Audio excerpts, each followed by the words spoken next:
Bonjour à tous, bienvenue dans Business Models, l'émission qui vous donne envie d'entreprendre sur Télésud. Alors vous le savez, pour entreprendre, eh bien, souvent il faut des locaux, même à l'heure du télétravail, et certains ont décidé d'en faire un vrai business. On en parle dans Business Models.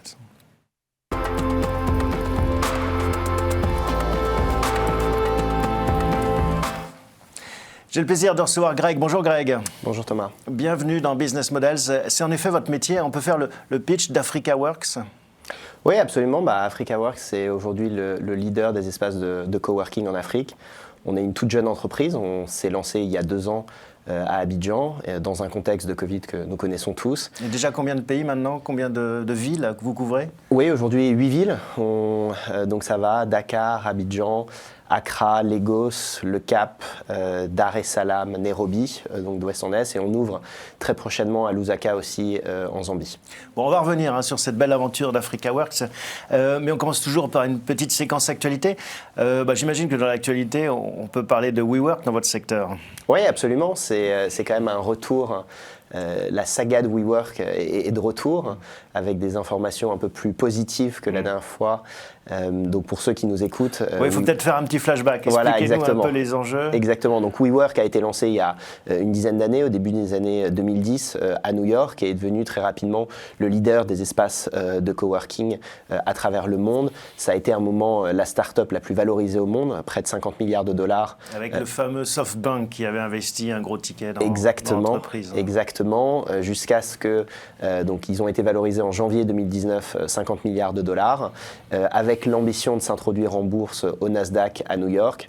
Et puis finalement, cette introduction en bourse n'a pas eu lieu puisque les valorisations se sont sacrément dégradées. Oui, puis parce que surtout le business model était un petit peu moins tech ou un peu moins favorable qu'on aurait pu l'imaginer. Absolument. Le pitch de WeWork, c'était vraiment de se positionner comme une boîte tech, alors qu'au final, c'était une boîte immobilière, de location d'espace. Et si je peux même le dire, c'est un grossiste en produits immobiliers ou en espace de bureau. C'est-à-dire qu'ils louent des grandes surfaces et finalement, ils revendent à la découpe. Bien sûr. Qu'est-ce qui fait que ça a changé et que maintenant, ils reviennent un petit peu sur le devant de la scène et à meilleure fortune? Je pense que d'abord, ils ont assaini les écuries. Je pense que l'histoire de WeWork, c'est un peu la même histoire que Uber. C'est cette idée très en vogue il y a quelques années du blitzscaling. L'hypercroissance. L'hypercroissance, exactement, dont on a beaucoup entendu parler venant de la Silicon Valley. Donc cette idée que finalement, il faut se saisir des marchés, il faut attaquer le monde parce que souvent on dit en anglais « it's a winner takes all », donc il y a la probabilité qu'il n'y ait qu'un seul vainqueur, quelqu'un qui prend tout le marché. Donc dans cette logique-là, qui est la logique des logiciels, souvent, il fallait grandir à tout prix pour prendre le marché et être en situation finalement dominante et de quasi-monopole. Et c'est ce qui a amené WeWork à s'engager dans cette croissance, dans cette hyper-croissance. Et cette hyper-croissance, elle a un coût. Ça amène énormément d'erreurs. Et donc, je pense que ce qui a aussi beaucoup changé, c'est qu'ils ont assaini leur business model. Ils se sont recentrés, d'ailleurs, exactement comme Uber, sur leur marché cœur de métier, qui sont les États-Unis et l'Europe. Ils ne sont pas en Afrique? Ils n'ont jamais mis un pied en Afrique? Ils sont aujourd'hui en Afrique du Sud, où ils souffrent beaucoup. Et ce sont nos concurrents directs en Afrique du Sud, parce que notre Africa Works du Cap est à 150 mètres du WeWork du Cap aussi. Bon, mais souvent, il n'y a pas qu'un seul espace de coworking dans les grandes villes. Mais bon, c'est intéressant parce que du coup, vous êtes en avance sur le continent africain par rapport à un géant comme WeWork. Absolument. Et puis nous, contrairement à WeWork, WeWork a un modèle qui a été lancé aux États-Unis et qui marche dans des pays comme les États-Unis ou l'Europe. Même en Asie, pour de multiples raisons, ils n'y arrivent pas et ils se sont séparés de leurs activités. Nous, notre produit Africa Work a été conçu pour le continent africain qui a des particularités très spécifiques. On va revenir donc en effet sur Africa Works parce qu'on n'est pas là pour faire du commentaire sur WeWork. Autre sujet d'actualité, les licornes africaines qui commencent à émerger, on en voit de plus en plus. Absolument. Elles sont chez vous, dans vos locaux ? Absolument. Certaines ? La plupart, même, pour être tout à fait honnête. Je pense que l'année 2021 a été une année historique pour les entreprises tech africaines, et je dirais plus particulièrement les entreprises tech nigérianes. Donc ça, c'est l'Afrique anglophone, c'est plutôt l'Afrique anglophone. L'Afrique francophone commence à à vraiment mieux se développer et à rattraper son retard. Et je pense que l'avenir est très prometteur pour l'Afrique francophone, mais c'est vrai que la locomotive sur la tech, c'est le Nigeria, avec un certain nombre d'entreprises comme Paystack, comme Flutterwave, comme Move Africa, qui ont atteint le statut d'unicorn et qui ont levé plusieurs centaines de millions de dollars sur les 12 derniers mois. Alors on rappelle, un unicorn, c'est une entreprise qui est valorisée plus d'1 milliard de dollars, enfin au moins 1 milliard de dollars. Donc vous dites que ça va arriver dans l'Afrique francophone. Pourquoi ? Parce que c'est une question d'investisseurs, c'est-à-dire que j'imagine que le mouvement est tiré aussi par les investisseurs anglo-saxons qui sont peut-être en avance de phase, mais que ça va peut-être, enfin, d'un point de vue investisseur, vous voyez cet investissement arriver aussi en Afrique francophone ? Absolument, absolument. Je pense que l'Afrique francophone est peut-être 5 ans en retard par rapport à une Afrique anglophone qui, dès le début des années 2010, que ce soit au Kenya, au Nigeria et puis évidemment en Afrique du Sud, qui ont été un peu les locomotives, ont vu arriver beaucoup de capitaux internationaux, beaucoup de capitaux aussi anglo-saxons, américains, anglais. Je pense que dans le cas de l'Afrique francophone, c'est plus récent, ça date de 5-7 ans, avec des fonds comme Partech, avec des fonds comme Orange Ventures qui sont très actifs. Alors on cite toujours cela, mais il n'y en a pas beaucoup encore qui viennent sur ces territoires. Ou est-ce que vous les voyez arriver justement dans vos locaux peut-être ou ailleurs ? Non, il n'y en a en effet pas beaucoup, mais il faut garder en tête que l'Afrique francophone, et c'est un des sujets, est aussi un marché très fragmenté. Ça serait faux intellectuellement de comparer le Nigeria, qui est 200 millions d'habitants et un pays intégré, à la plus grosse économie de l'Afrique francophone de l'Ouest, qui est la Côte d'Ivoire, qui est 26 millions d'habitants. Je reviens moi-même d'Abidjan avant-hier et j'étais à Lagos il y a une semaine. Et je dis souvent, Lagos, c'est 26 millions d'habitants et la Côte d'Ivoire, c'est 26 millions d'habitants. Donc c'est aussi dur de comparer des économies. Un effet d'échelle. Exactement, un effet d'échelle qui est très important dans le domaine de la tech. Bon, justement, on va voir maintenant comment est-ce que vous jouez de cet effet d'échelle à l'échelle du continent africain avec cette aventure d'Africa Works.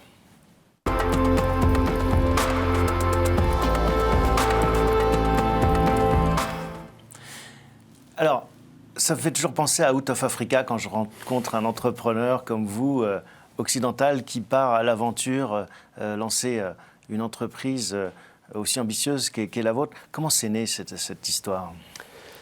C'est un peu le fruit du hasard, c'est le fruit de beaucoup de choses. Moi, j'ai un lien familial très fort avec l'Afrique depuis plusieurs générations. J'ai une grande partie de ma famille qui est née en Afrique, qui vit en Afrique. Donc j'ai ce lien avec le continent depuis tout petit. Et puis après avoir vécu quelques années en Asie au début de ma carrière, je me suis moi-même installé à Nairobi en 2011, où j'ai vécu 8 ans, où j'ai lancé mes premières affaires. Et à partir de Nairobi, j'ai déployé un certain nombre de ces affaires-là à travers l'Afrique. Donc je suis amené à voyager un peu tout le temps et un peu partout sur le continent. Vous avez d'abord tenté l'aventure en Asie et vous êtes dit non, c'est pas là-bas qu'il faut que je déploie mes ailes. Oui, absolument. Je me suis rendu compte après avoir vécu en Inde, à Singapour et à Hong Kong que j'étais en retard pour le miracle asiatique. J'avais 25 ans et j'avais envie d'être cette fois-ci en avance. De par mes liens familiaux avec l'Afrique, c'est un continent avec lequel j'ai toujours eu des liens très forts. Et donc j'ai décidé de sauter le pas et de déménager à Nairobi en 2011, où j'ai rejoint un fonds d'investissement. Et puis 3 ans après, j'ai lancé ma première entreprise. Les années 2010, ça a été un virage, là vous vous êtes dit, tiens, ça a été un déclic. En effet, l'Afrique est lancée. Parce qu'on en parle beaucoup, maintenant c'est devenu un thème à la mode, dans plein de secteurs, dans l'art contemporain, dans le business. Un relais de croissance évident maintenant, c'est sûr, ça va être un Eldorado. Eldorado, je ne sais pas, parce que les perspectives et des opportunités fabuleuses, il y en a, que ça suive une croissance très forte. Après, je ne pense pas que ça soit aussi simple. On entend souvent que l'Afrique et l'Asie du 21e siècle, je ne pense pas que ça soit aussi simple. On fait souvent des comparatifs avec la Chine, je ne pense pas que ça soit aussi simple. Je pense qu'il y a en effet des pays avec de très grandes opportunités économiques. Après, ce n'est pas simple non plus, on ne va pas se voiler la face, pas simple tous les jours. Je pense qu'il ne faut pas être naïf et tomber dans une attitude un peu béate. C'est pas tous les jours simple de faire des affaires en Afrique. Mais oui, globalement, la tendance est plutôt très bonne. Moi, je suis un afro-optimiste convaincu. Maintenant, au quotidien, c'est pas toujours rose tous les jours. Et alors, pourquoi l'immobilier ? Parce que c'est vrai, on aurait pu se dire que vous auriez pu lancer peut-être plein d'autres aventures entrepreneuriales. Absolument. Alors, l'immobilier, c'est très simple. Moi, je crois beaucoup aux grandes tendances macroéconomiques. Et il y a une chose qui est toujours fabuleuse, sur laquelle il est très important de réfléchir en Afrique, c'est la démographie. Pour donner quelques petits repères, en 1960, il y avait 200 millions d'Africains, à peu près 400 millions d'Européens. au début du XXe siècle, ce ratio-là s'était inversé. Il y avait 500 millions d'Européens et 1 milliard d'Africains. Et toutes les études disent que d'ici 2050, il y aura entre 2 milliards et 2 milliards 5 d'Africains. Donc il y a une poussée démographique inouïe. Je pense que c'est la première fois dans l'histoire de l'humanité qu'il y a une poussée démographique aussi importante. Et dès qu'il y a une poussée démographique, il y a un lien direct avec un certain nombre de secteurs. Et évidemment, l'immobilier en est un. Et alors, vous vous êtes dit assez vite, tiens, ce modèle WeWork ou ce modèle du coworking, pour employer un terme plus générique, c'est un modèle d'avenir, il faut qu'on l'adapte à ce continent ?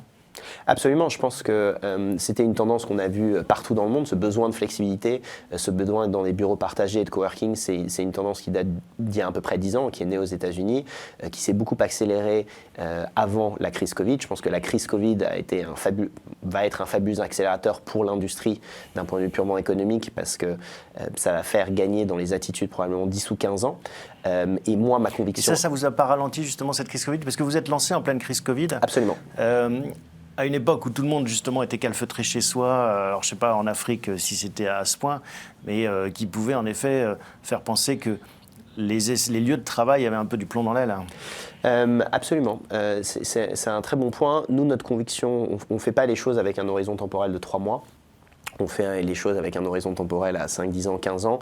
Et notre conviction fondamentale à Africa Work, c'est de se dire aujourd'hui, c'est une tendance mondiale, ce besoin de flexibilité, mais c'est une tendance qui est encore plus importante en Afrique, où finalement il y a une visibilité sur le pays, sur le business, qui n'est pas aussi forte qu'ailleurs. Et donc, de même qu'il y a des phénomènes de croissance très fortes à la hausse, mais aussi à la baisse, les entreprises ont besoin, qu'elles soient grandes, moyennes ou petites, ont besoin de flexibilité encore plus qu'ailleurs dans le monde. Et donc, pour nous, notre conviction, c'est souvent, on parle de saut de puce en Afrique et de saut de puce technologique, le fameux leapfrogging anglais. Ouais. Et nous, notre conviction intime, c'est que ça a été le cas dans tout ce qui a été technologie mobile, tout ce qui est paiement par téléphone portable. La même chose va se passer dans le domaine du bureau, où finalement, directement, les personnes vont adopter beaucoup plus rapidement les nouveaux espaces de coworking et les nouveaux espaces de flexibilité. Est-ce qu'il y a d'autres acteurs, vous avez des concurrents qui sont mis aussi sur ce créneau ? Oui, absolument. Il y a le grand acteur mondial qui s'appelle Regus, aussi appelé IWG, et qui a aujourd'hui 160 espaces à travers l'Afrique. Mais alors, on l'a vu, hein, juste pour s'arrêter sur Regus. Regus existe, c'est vieux comme la location de bureau, mais WeWork avait complètement changé et fait évoluer ce modèle. C'était un peu à la papa, Regus. Ouais. Ils se sont adaptés à... Ils ont essayé de s'adapter en lançant de nouvelles marques, notamment Spaces, dans le cadre du continent africain. C'est un modèle de franchise, alors sans rentrer trop dans le détail, ils ont une capacité de réaction qui, à notre sens, est assez faible. Leur produit, on va dire, est un peu désuet et ne correspond pas aux dernières tendances, mais ça reste un acteur incontournable sur le marché africain. Après, on ne va pas se mentir, on les concurrence fortement dans les villes dans lesquelles nous sommes, et ça tourne plutôt en notre faveur en ce moment. Bon, c'est ce qu'on vous souhaite, gagner cette compétition, hein, c'est ce qui anime chaque entrepreneur, on le comprend et c'est bien légitime. Pourquoi se lancer dans plusieurs pays ? Enfin, j'imagine que déjà ouvrir un espace, ou plusieurs espaces même dans un pays, c'est compliqué. À l'échelle de 8 pays, ça doit être difficile à gérer. Absolument, et c'est une très bonne question. J'ai eu ces discussions-là avec un certain nombre de mes investisseurs qui, une fois qu'on avait lancé notre premier espace Africa Works à Abidjan en septembre 2019, ont tout de suite dit, finalement, pourquoi pas en ouvrir un deuxième, un troisième et un quatrième à Abidjan, pourquoi vouloir aller ailleurs ? La vision pour nous a toujours été de créer en Africa Works le leader des espaces de coworking à travers toute l'Afrique. Et donc pour ça, on avait besoin de déployer nos ailes, si je puis m'exprimer ainsi, à travers tout le continent. Ce qui nous a permis de renforcer énormément la marque et ce qui permet aussi d'avoir énormément de synergie avec un certain nombre de nos clients que l'on sert aussi bien à Dakar, à Abidjan, à Accra ou à Nairobi. Et l'ambition, c'est d'être implanté dans combien de pays à terme ? Alors notre ambition d'ici à 2025, c'est d'avoir 100 Africa Works à travers le continent. Donc aujourd'hui, on en a 20, 10 ouverts et 10 en cours d'ouverture dans les prochaines semaines. Donc vous allez assez vite aussi, hein ? C'est une de nos marques de fabrique. On essaye d'aller assez vite. Ça fait combien de mètres carrés pour qu'on ait une idée ? Alors, ça dépend énormément de pays à pays, mais en moyenne, ça fait entre 1000 et 1500 mètres carrés. Donc, on est sur des espaces beaucoup plus petits que ce que l'on peut voir ailleurs dans le monde, mais ce qui répond à une donnée fondamentale des marchés africains et des villes notamment africaines et de l'urbanisme africain, qui est que finalement, la mobilité entre les différents quartiers dans les villes africaines est assez limité. Ça ne vous aura pas échappé que passer de Marcouri au plateau à Abidjan, c'est probablement 1 heure, 1 heure et demie de transport en commun, ou de Kiviléchois à Westlands, la même chose à Nairobi. Donc la fluidité des employés est beaucoup plus faible. À Paris, à Londres, on peut prendre le métro et traverser la ville en une demi-heure. Donc des espaces plus réduits. Donc des espaces plus réduits et un maillage plus important, parce que vraiment l'ambition, c'est de se dire, finalement, tout le monde doit avoir un Africa Works à 1 quart d'heure à peu près de chez lui pour éviter des temps de transport qui sont fatigants, qui sont coûteux et qui sont sacrément inefficaces. Alors vous parliez d'investisseurs, j'imagine que c'est aussi beaucoup de capitaux mobilisés. Ça a été facile de les convaincre sur ce modèle ? Facile, non. C'est jamais facile. C'est jamais facile. Après, j'ai beaucoup de chance parce que moi-même, ça a été mon ancien métier dans une vie antérieure. Donc, disons que j'ai une certaine facilité où je comprends, disons, un peu mieux les mécanismes du métier. Vous avez dû lever combien au total jusqu'à présent ? On a levé 5 millions pour l'instant en euros en fonds propres. Et on va annoncer dans quelques semaines, normalement, une autre levée de 10 millions, mais là, en dette. Notre grande chance pour nous, c'est comme vous l'avez dit, c'est un business qui demande beaucoup de capitaux parce qu'il faut beaucoup investir. Oui, parce que 5 millions pour 20 emplacements, c'est déjà un bon ratio, non ? Oui, alors on est très bon à être sûr de ne pas trop dépenser d'argent, on fait très attention à nos coûts, ça fait partie de l'ADN de l'entreprise parce qu'au final, les clients en Afrique sont, comme partout dans le monde, sont très sensibles au prix. Donc nous, vraiment, notre enjeu, c'est de délivrer le meilleur produit au meilleur prix aussi. Et on a vocation à s'adresser aussi bien aux grands groupes internationaux qu'aux startups, mais aussi qu'aux PME locales. Donc avoir le bon prix pour offrir le bon produit, c'est quelque chose qui est très important. Aujourd'hui, la bonne nouvelle, c'est qu'on a un modèle qui nous permet de commencer à lever de la dette en local. Donc là, on va annoncer une levée de dette de 10 millions d'euros à un certain nombre de pays, et principalement au Nigeria, ce qui va nous permettre de grandir dans ces pays. Est-ce que vous investissez aussi dans le foncier parfois ? Est-ce que vous acquérez les murs ? Alors c'est une excellente question. Beaucoup de mes investisseurs sont des professionnels de l'immobilier et m'ont poussé à le faire au début. Pour espérer une plus-value à la revente éventuellement. J'ai toujours refusé en disant que pour l'instant, parce que c'était suffisamment compliqué de créer un opérateur panafricain présent dans 8 pays, c'est pas simple déjà, donc mon point a toujours été de dire faisons les choses par étapes. D'abord, craquons le modèle opérateur panafricain et seulement le jour où on aura complètement craqué ce modèle opérateur, alors se posera la question de détenir ou pas les murs. Et ce moment est arrivé, donc on va lancer en effet un fonds de promotion immobilier dès 2022. Mais qui sera une activité séparée, j'imagine, pour ne pas mélanger les deux business. Exactement. C'est un autre métier. On rappelle peut-être, parce que l'émission s'appelle Business Model, on aime bien rentrer un peu décortiquer. Et c'est vrai que le modèle du coworking est très intéressant. Vous le rappeliez, c'est de la location en gros long terme. Ouais. Qui permet d'avoir un prix au mètre carré intéressant et qu'on revend plus court terme avec cette fameuse flexibilité en petits lots et donc avec un prix qui passe du simple au double au mètre carré ? Oui, alors ça dépend un peu des pays et des risques, mais oui, en ratio entre à peu près du simple au double. C'est évidemment plus que ça parce que derrière, il y a il y a une optimisation du design, il y a une optimisation de l'espace, il y a une optimisation aussi des coûts et donc tout ça, c'est quelque chose que l'on redonne aux clients. Donc, il y a des services aussi en plus ? Absolument, on recommence à faire beaucoup d'événementiels parce que ça forcément c'était quelque chose qui n'était pas très présent lors de la crise Covid. On a toujours des espaces qu'on appelle Africa Works Café, donc des espaces de restauration. Et puis après, là, on fait énormément d'efforts au niveau de la technologie. Nous, notre enjeu, au-delà des espaces, c'est de créer la plus grande communauté d'affaires en Afrique.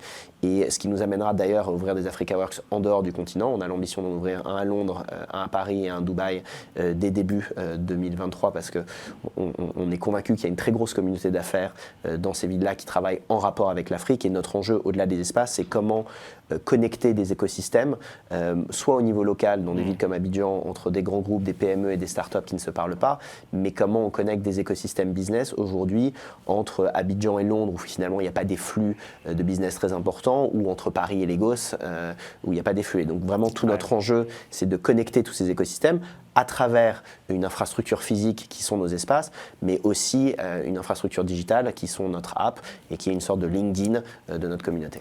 En attendant le métaverse. En attendant le métaverse, exactement. Un dernier mot peut-être, on peut parler du chiffre d'affaires, vous communiquez sur le chiffre On ne communique pas sur le chiffre d'affaires. Bon, donc, quand vous reviendrez nous voir. On va terminer sur une rubrique plus personnelle et essayer de comprendre quels sont vos ressorts d'entrepreneur.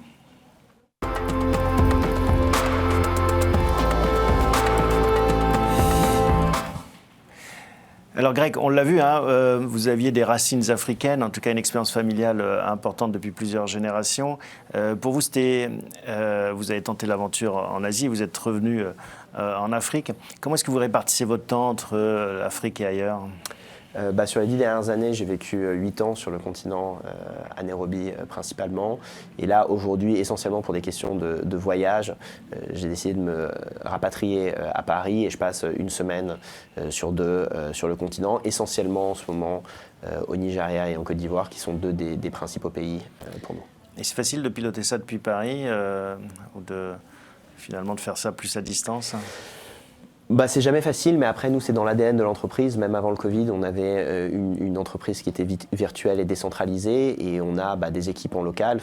Africa Works, le groupe, c'est plus de 100 collaborateurs, c'est 14 nationalités différentes, dont je tiens à le dire 70% de femmes, et on a des patrons pays qui ont vraiment la main sur les activités. Et donc dans notre ADN, on a vraiment voulu une entreprise très décentralisée et c'est vraiment les patrons pays qui prennent l'essentiel des décisions. Est-ce que vous inciteriez un entrepreneur, enfin quelqu'un qui a une âme d'entrepreneur qui ne connaît pas ce continent, à aller tenter sa chance en Afrique, comme à une époque on partait en Californie ? Je pense, oui. Je pense que c'est un continent d'avenir, ça c'est sûr et certain. C'est un continent qui regorge de richesses. Alors souvent, on a cette idée que c'est souvent des ressources naturelles, mais c'est surtout le talent humain qui est exceptionnel sur ce continent. Et vraiment, tous les jours, je le vois et je suis ébahi par la qualité humaine dans ce continent. Donc absolument, c'est des terres d'opportunités. Après, c'est pas non plus toujours facile. Je pense que ça demande une grande force de travail, une certaine résilience et aussi une grande humilité pour ne pas faire du copier-coller de ce qui peut marcher ailleurs et vraiment s'adapter au plus près des réalités du terrain, justement les business models. Et vous, qu'est-ce que vous avez appris dans ce parcours d'entrepreneur ? Ce n'est pas votre première entreprise, hein, vous nous l'avez rappelé, mais quelles ont été les leçons un peu essentielles que vous avez apprises ? Pour moi, les grands piliers, c'est, comme je vous le disais, c'est toujours être dans plus d'un pays ou dans de multiples pays pour gérer un certain nombre de risques. Il faut souvent rappeler que malgré une forte croissance en Afrique, ça reste une somme de marché relativement petit et fragmentée.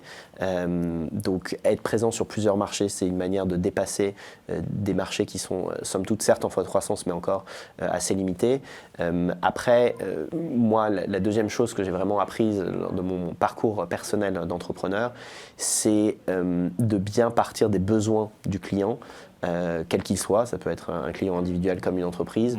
Et ne pas partir avec un préconçu, je dirais, européano-centré, et vraiment partir des besoins du client et de créer un business model sur ces besoins du client dans un contexte qui est différent et unique à l'Afrique.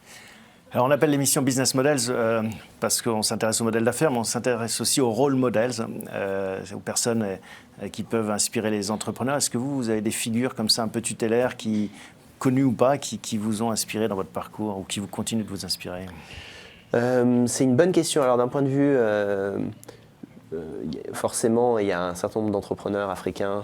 Je pense à Dangote, je pense à Tony Elumelu aujourd'hui qui font au Nigeria. Quoi, en fait ? Alors Dangote, c'est la première fortune du continent, qui est un Nigérian qui a créé notamment Dangote Ciment et donc qui est le premier producteur de ciment aujourd'hui à travers l'Afrique.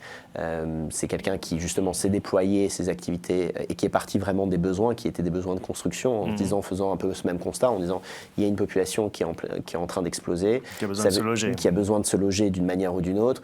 Quel est le point commun de tous les logements ? C'est le ciment, donc il s'est lancé dans le ciment, d'abord au Nigeria et après dans plein d'autres pays. On peut voir là encore un entrepreneur comme Tony Elumelu qui a plein d'affaires différentes, mais notamment une banque qui s'appelle UBA, qui là encore s'est déployée dans toute l'Afrique avec beaucoup de succès. Donc c'est des personnes qui aujourd'hui sont des sources d'inspiration pour moi, surtout par leur capacité à créer un produit unique et très fort dans leur marché et à les déployer dans une dizaine ou une quinzaine de marchés africains.